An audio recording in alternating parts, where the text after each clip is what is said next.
We'll start with some introduction here. Dr. Patrick Gruber is CEO of Gevo. Gevo is a sustainable aviation fuel company that is working on clean fuel for cars, airplanes, trucks, small engines, boats, and ships, so not much that you don't do.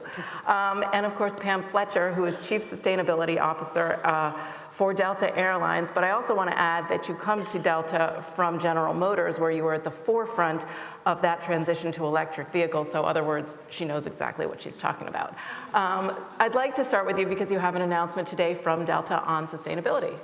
I do, absolutely. So today, Delta has released our sustainability ambitions with a strategy that is expanded and accelerated from where we've been today. We have two foundational pillars that we're basing our work on.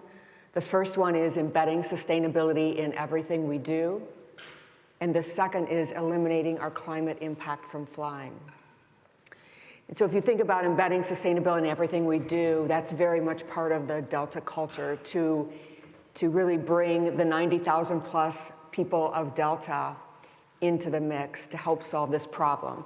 And it's really those people that have already gotten us the momentum that we have today, which is very exciting and very helpful to build upon. It also gets people working every day, every decision one step closer to the long-term aspirational goals that we have ultimately set. When it comes to eliminating our climate impact from flying, that's a hard problem. It's a hard problem, but I am optimistic because, as you said, Diana, I've seen hard problems before. And the best way to get hard problems addressed is to, one, bring them to the forefront, set goals, and get the brightest minds thinking about them, working on them, making progress. And so we need the brightest minds working on sustainable aviation. We also need powerful partnerships and coalitions to bring together the entire ecosystem needed to make some of the changes that ultimately need to happen. And that's why we are really proud of and excited about our partnership with Patrick and Gevo and the work that we're doing on sustainable aviation fuel. When you look at our net zero commitment by 2050, the best tool that we have at our disposal at this moment is sustainable aviation fuel. And so that is why partnership and accelerating that, coming to this venue to increase awareness and talk about ultimately what needs to happen to get it scaled was very important for us. And I want to get right to that sustainable aviation fuel, or SAF, as they like to call it. I got a lot of SAF words and leading up to this. What exactly is it? Tell us how it differs from regular jet fuel, how much harder or less hard it is to produce, and the cost involved with it. Sure. So SAF actually is just plain old jet fuel. If we just brought it to the supply chain in your airplanes, it's the same. You couldn't tell the difference for it. But it actually is made from renewable carbon and has its carbon footprint lowered. The way we talk about it is a CI score, and we're trying to get it down, in our case, to net zero or below. It's possible to do that, and that's measured from capturing CO2 in the first place, which is the raw material, through the whole manufacturing process, all things included, all the energy, making it into the jet fuel, and then burning it in a jet engine. And that's how you measure a CI score across the whole. But it is possible to do a net zero or negative across that whole. And that's pretty amazing because that'll help solve the problem. So emission-wise, how much lower is it than current jet fuel? It's possible actually to reduce it 100% or more. And the reason you can do 100% or more is by paying careful attention to the manufacturing process. Where'd you get your electricity? You got to eliminate fossil-based gas. You got to eliminate the fossil-based electricity. You can use carbon capture mechanisms along the way to also put carbon back into the ground, one way or another. And so when you put all that together and work that whole big system and think of it that way, you can achieve quite amazing things. So Pam said something to me really interesting. She said sustainable aviation fuel, that Delta has pledged to get to 10% of its operation, but she said as of now, really there is not enough SAF, as they call it, to power Delta for even one day. Let me start with you. How do we get there? That's a great question, Diana, but I have to add on to Patrick's comments that sustainable aviation fuel and why are we so motivated to get it there? It's almost a miracle drug, I call it. I actually come from a background of combustion before electric vehicles.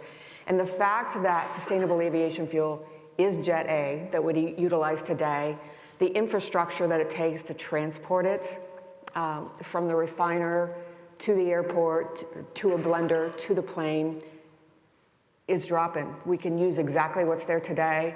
Even as important, it can be deployed in the assets we have today. So the planes we fly, the jet engines that power those planes today can utilize sustainable aviation fuel. So this is just a great opportunity for us. But ultimately, to your point, there's not enough. And so there are many people involved in this ecosystem. You know, Patrick was taking you through basically a systems level discussion of what all it takes to get sustainable aviation fuel produced at a very low carbon intensity or CI score. And like any new technology or opportunities, you know, there's a curve to the investment and the cost over time.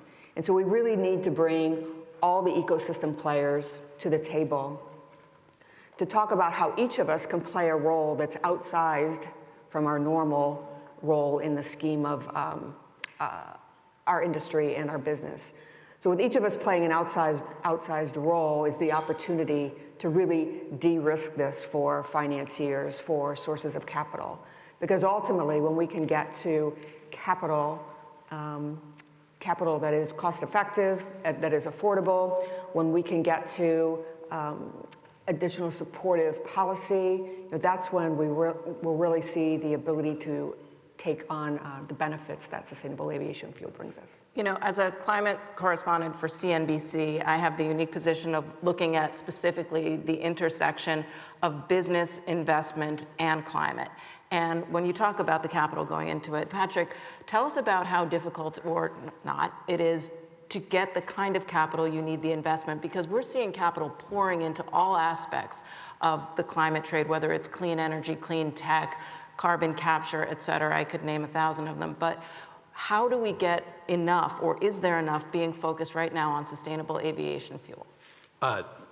No, but there will be as we get going. And so the project that we are building up in Lake Preston, South Dakota, it'll produce about 60 million gallons per year of SAF. It will be a net zero footprint plant with wind power, 100 megawatts. It'll have a renewable hydrogen plant. We already built an RNG plant to feed it. And so we can wipe out the footprint. And then it'll use corn kernels. We use carbohydrates as the feedstock. We could use any kind of carbohydrate, but believe it or not, the most sustainable ones are those from a corn kernel done with climate smart agriculture. And we take the carbohydrate, separate the protein. This is the first thing that we got to get people to understand is that on a tonnage basis, we actually make more protein than we would jet fuel. This is actually a plant that serves the food industry. So we're gonna have low carbon food product coming out here. That's an important point to understand fundamentally. The next thing is this capital cost to build this plant is $850 million of hard cost to build that whole bit of infrastructure. We've already broke ground. We've got it partially funded. We're out raising money. So in a few months, I will tell you how easy it is. But I can tell us say about this. the competition out there. What's it like? Well, when you think about the big projects that are out there, there's this one from vegetable oils that has been built the most by a company named Neste. The second largest is World Energy. And believe it or not, we're the third largest producer. We've been producing SAF and flying it since 2011. So it's been out here. How do you get and form the capital, right? Well, the vegetable oils, you can reuse parts of refineries. So that makes it a little bit easier. But those feedstocks are somewhat limited. Carbohydrates require new plants to be built somewhere. That's where Delta comes in for us to help form capital. Delta was the first to sign a take-or-pay offtake agreement for SAF. That's a big deal when you're going for debt financing. All these projects are going to have some equity and debt. But the contract that we have with Delta would back part of that debt because we make it, they're buying it. So when it comes to Delta, obviously you're talking about making huge investments in SAF, for one, but also investing in your entire infrastructure to green it, which all is going to cost money. I'm guessing a lot of travelers out there would like to know, how is this going to affect your bottom line, and how much is that going to be passed on to the consumer? And that's why you heard me talk about the hard work that needs to happen to get us to scale. So, you know, I think we've made a lot of progress in getting going. So we've got Gevo and their efforts, and Patrick mentioned a couple of other producers out there, and now it's time to scale. And so with that is the notion that we can bring about We can bring about knowledge of what it really takes, what must be true to drive the cost curve down. We can bring about ideas on what helps with policy. You know, someone was up here earlier talking about the IRA, which we're grateful for and is a good start. And I think that there's even more that we can do, even looking at the state level, state level opportunities. So this is the time and the moment where I think we've started to get critical mass. We've got knowledge and insights, and we've just got to get the right parties at the table. Again, each of us playing an outsized role from what we normally would. But I got to push the question again. Yeah. Is it going to raise air tickets, the price? That can't be our motivation. I mean, Sorry, I'm a reporter. Yeah. I have to do it. Yeah. No, that is absolutely not the motivation. You know, just as with, you talked about the electric car journey earlier. In the beginning, those vehicles were very expensive, and now you see the entire industry flipping, and that's through a lot of the same roll-up-your-sleeves hard work to get at all of the cost drivers, all of the enablers that must be true for a transition. And so that's exactly what has to happen with the airline. I can help with that question, though. Please. Is that what's interesting about this is using a carbohydrate as a feedstock in the United States, it's possible to produce a jet fuel where the variable cash cost is similar to petroleum-based jet fuel. Now, that's the variable cash cost. We got fixed cost, and unfortunately, we have to build new plants, and that takes capital. So the good news is that there's programs, federal funding, potentially. The LCFS in California definitely works. That generates carbon value. So remember, we're creating just jet fuel, but it has this new attribute, CI. Who pays for the CI score? Trying to pass that along and expect a delta to pay for it all, that's unreasonable, I think, because it's a societal benefit. It has to, so I think here, the government programs do help and make sense, but the way I think of it is it's helping to pay for the capital and generate returns for everybody in the value chain. And that's the right way to think of it. But it's not, the idea, what I'm saying is that if it was a fully depreciated plant and operating already the same as any old petrochemical plant, we'd already be cost competitive. That's what I'm saying. Okay. So now you're talking about what's being produced here, Delta being an American company, but since you're both experts in the field, let's take that 1,000-foot view. Is this happening enough globally? Are we seeing investment in SAF from other nations, other airlines internationally? Let's start with you.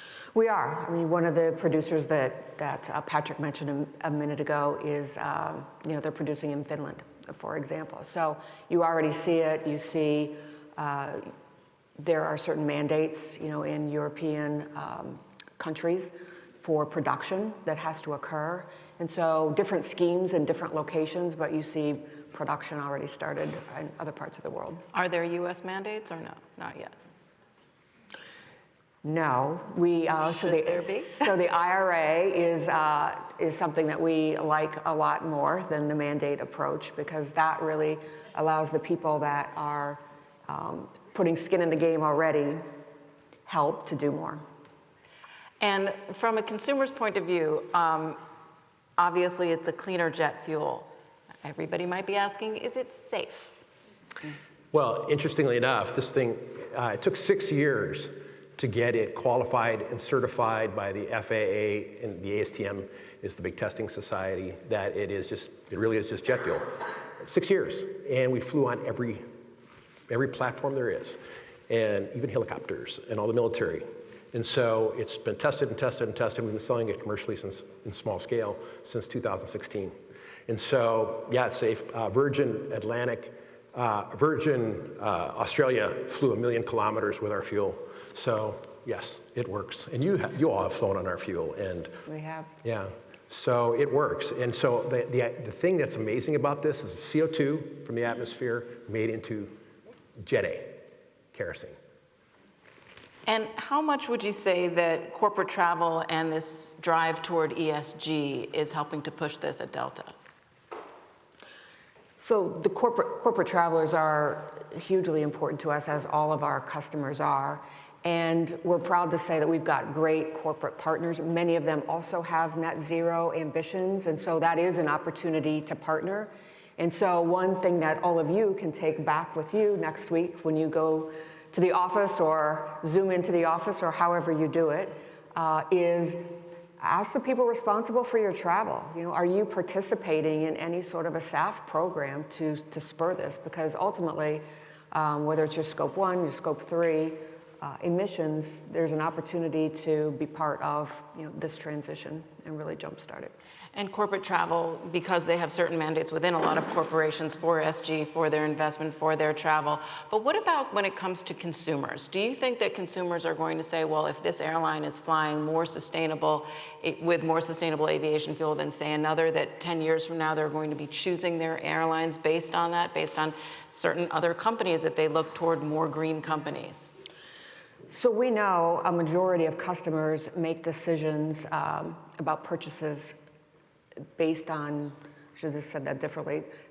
Ultimately, consumers make choices to buy products from customers that they believe are responsible and making good decisions. And that's exactly who Delta is and who we want to be. We've committed to net zero. And so what I would tell you is it's the right thing to do. And so we're going to go down that path. We are down that path. And ultimately, with the right thing to do, I think makes us a very attractive company to do business with. And you both sound incredibly optimistic, which is fantastic. Mm-hmm. But what would each of you say are the greatest barriers to getting to 100% SAF? Let's start with Dr. Well, I don't think technically it's that hard. Technically, but technically. Economically is the issue, and we have to go build capacity, so that all has to be built. And so that is the issue. So this is all about financing. The technologies are much more advanced than you'd ever imagine. They've been being operated for years already, in many cases. And they also are scalable technologies, leveraging big systems and knowledge from the chemical industry and the fermentation industry and all the rest.